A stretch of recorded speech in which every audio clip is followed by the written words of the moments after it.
In this video, we're going to introduce the concept of slope, and we're going to look at our first form of linear equations, slope-intercept form.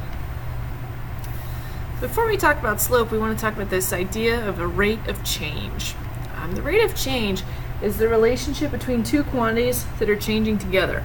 Rate of change is always going to be defined as the change in the dependent variable, or your change in y, and we'll use that little delta to represent change, over the change in the independent variable, or the change in x. It's always y over x, just like when we did direct variation, y over x.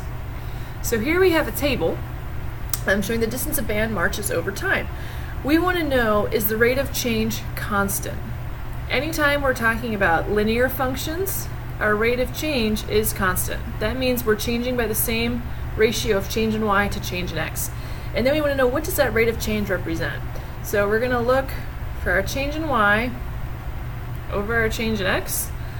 So as I go from 1 to 2, my change in x is 1.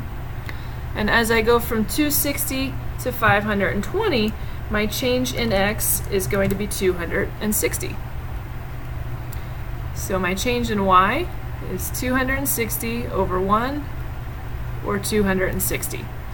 Now we want to check it for the next transition to see if that rate of change remains the same. So again, we're going from 2 to 3, which is a change in x of 1, and we're going from 520 to 780, which is a change again of 260. So we have 260 over 1, which is a rate of change of 260. Now we check the last one, so our change in x again is going to be 1. Now we look at our change in y. We go from 780 to 1040, and that again is a change of 260. So our change in y over our change in x is 260. So it is a constant rate of change, which means this is a linear relationship, and that rate of change means that they march, let's see, we don't have a unit, we'll say feet? I don't know, they're moving pretty quickly. They're a very speedy marching band. The band marches 260 feet in 1 minute. We're at a rate of 260 feet per minute. So when we talk specifically about linear functions and the graph of a linear function or the equation, that rate of change is called slope because it talks about the steepness of the line. So again, we have that change in x, change in y idea. And when we're talking about the coordinate plane, change in y can be represented as vertical change because that's our vertical axis. And then change in x is our horizontal change along the x-axis. We also use rise and run when we talk about those changes. Rise is our movement up and down. Run is our movement not up and down also, side to side. There are 4 different types of slope that we'll encounter. We have a positive slope. When we're going from left to right, we're increasing. Negative slope, when we're going from left to right, we are decreasing, so we'd be going downhill. We have a slope of 0, where we're not really moving at all. It's just a flat horizontal line.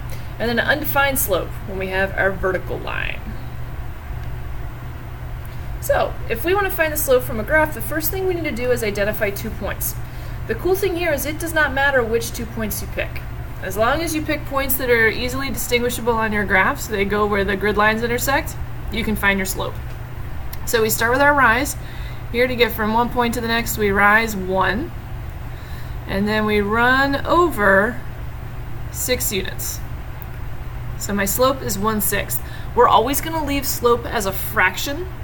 Usually the only time we'll see decimals is when we're working with word problems. But because we want to see that specific rise and run, the fraction is going to be much more helpful. If the fraction can be reduced, we always want to make sure we reduce it. We can do the same thing here, going from the left to the right. And now, since we're going down, we're going to represent this as a negative rise. And we're going to do our run, which is positive 3.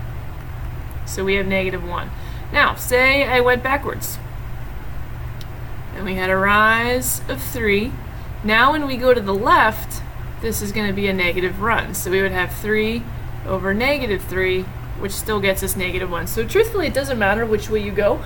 Usually we prefer to go left to right just because that's our standard way of doing things. But if you go the other way, the signs on your rise and run will flip, resulting in the same slope. Here are our two special slopes. If we look at these 2 points, as we go from the left to the right, we don't move up or down at all, so my rise is 0. Then between the two that we've marked off, our run is 4. So here we have a slope of 0. This is our horizontal line. If we look at our second line here, we can go up or down, it doesn't matter. Say we go down. We have a rise of -2, but then a run of 0. This is a problem. We can't divide by 0.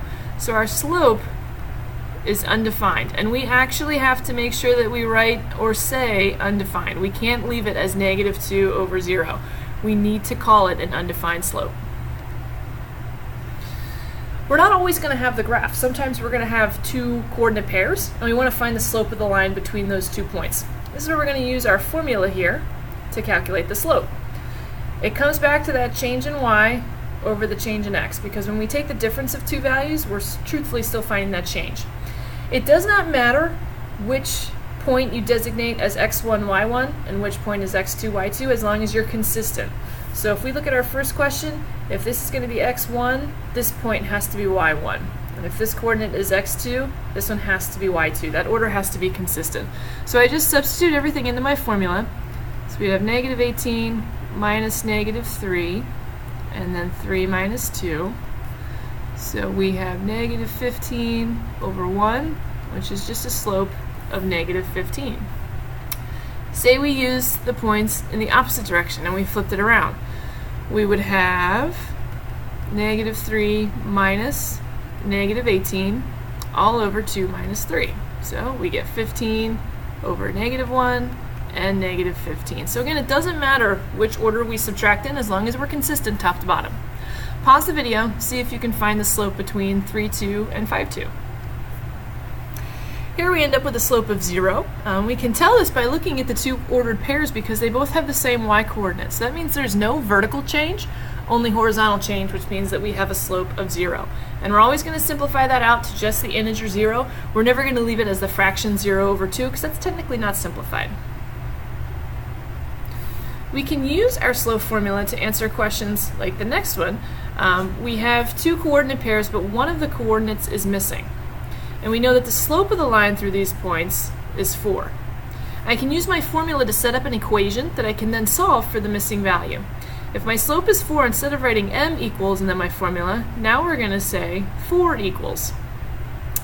We put in our coordinates, we have -7 minus 9 all over y minus -15. And now we can just go through and solve. So we're going to have 4 equals -16 all over y plus 15. And now since y is in the denominator, we're going to multiply both sides by y plus 15. So we have 4 times y plus 15 equals -16. And now we just go ahead and solve this out. So 4y equals -76, which means that y is going to be equal to -19.